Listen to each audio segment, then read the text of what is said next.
श्रीफल जैन न्यूज की प्रस्तुति।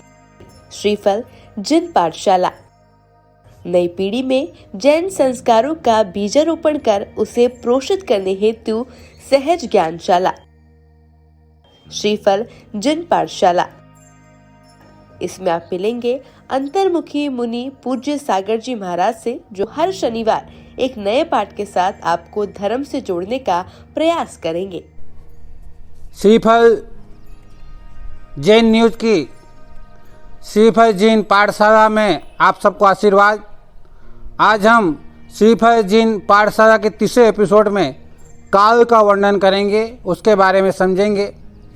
हमारे यहाँ जैन सिद्धांत में काल दो प्रकार का बताया है, अवसर्पणी काल और उत्सर्पणी काल। अवसर्पणी काल का अर्थ होता है ऊपर से नीचे की ओर, और उत्सर्पणी का अर्थ होता है नीचे से ऊपर की ओर जाना। आप सबने घड़ी देखी होगी, अगर हम 1 बजे से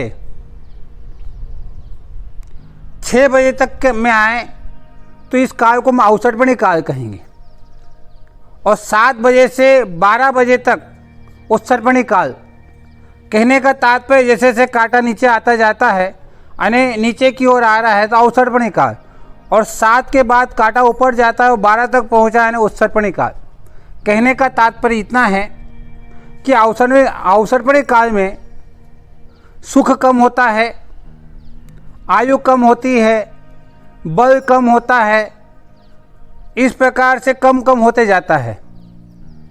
और उत्सर्पणी काल में आयु, बल, सुख बढ़ते जाएगा। आदि समझ लीजिएगा, सुख बल जो है इनके साथ आदि शब्द है कि हर चीज़ बढ़ेगी और अवसर्पणी कम होगी। तो अवसर्पणी काल के भी 6 भेद बताए, उत्सर्पणी काल के भी 6 बताए। अभी वर्तमान में अवसर्पणी काल चल रहा है और उसके 6 भेद हैं। पहला है सुषमा सुषमा, दूसरा सुषमा, तीसरा सुषमा दुष्मा, चौथा दुष्मा सुषमा, पांचवा दुष्मा और छठा दुष्मा दुष्मा। इसी प्रकार ये अवसर्पणी काल हो गया। उपसर्पणी काल इससे ठीक उल्टा, उसका प्रारंभ नीचे से होगा।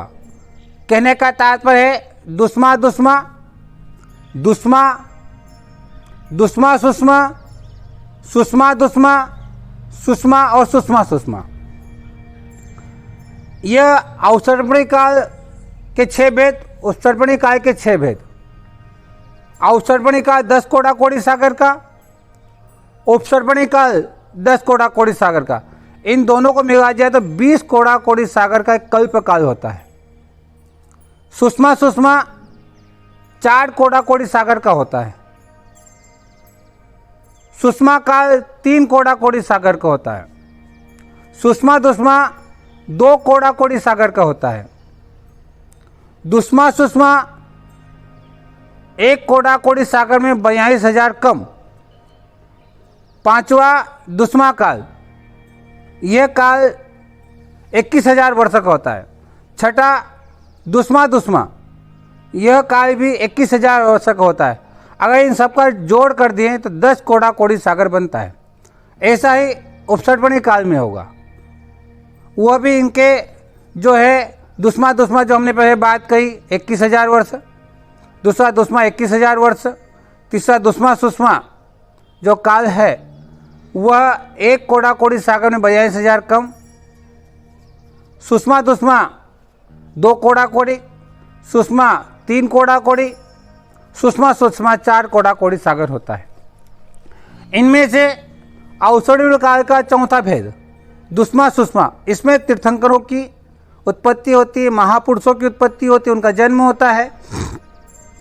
और उत्सर्पणी काल का तीसरा भेद बनेगा, कौन सा? दुष्मा सुषमा, नाम वही है दुष्मा सुषमा। तो इतने काल में तीर्थंकर होते हैं, महापुरुष होते हैं, ये सब महापुरुष हैं।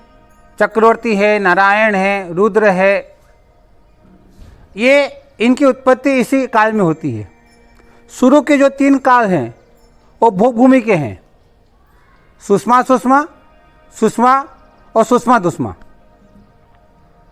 और बाकी 3 जो हैं कर्म भूमि के हैं, दुष्मा सुषमा, दुष्मा और दुष्मा दुष्मा। तो हमारे आचार्यों ने कहा कि ये काल का है।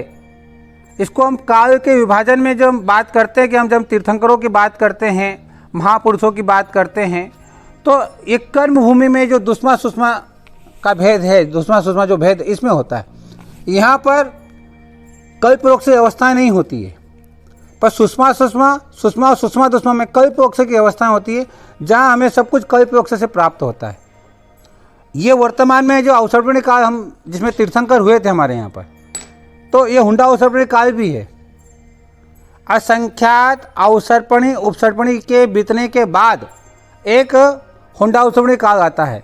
ये हुंडा अवसर्पणी काल ही है कि यहाँ जैसे बहुत सारी चक्रवर्ती कभी युद्ध हारता नहीं है, पर हमारे यहाँ चक्रवर्ती युद्ध हारा। इसके अलावा हमारे यहाँ पर हम देखते हैं कि कहते हैं कि तीर्थंकरों की पुत्रियाँ नहीं होती हैं, यहाँ भगवान आदिनाथ की पुत्रियाँ हुई है।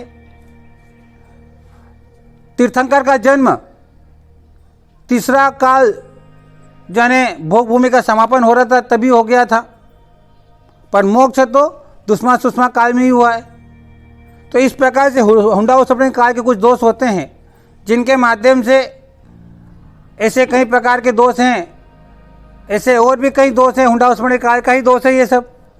तो हमारे आचार्यों ने एक काल का विभाजन किया है। इस संक्षिप्त में आपको बताने का पुरुषार्थ किया है कि यहाँ पर होती है जैसे दुष्मा सुषमा जो काल है, इसमें आदिनाथ भगवान की जो ऊंचाई थी 500 धनुष थी, और भगवान महावीर के आते आते हाथों में हो गए 7 हाथ करीब आए ऊंचाई गई, तो वहाँ से ऊंचाई कम होती गई। आयु में भी ऐसा ही चलेगा, बल में भी ऐसा ही होता है।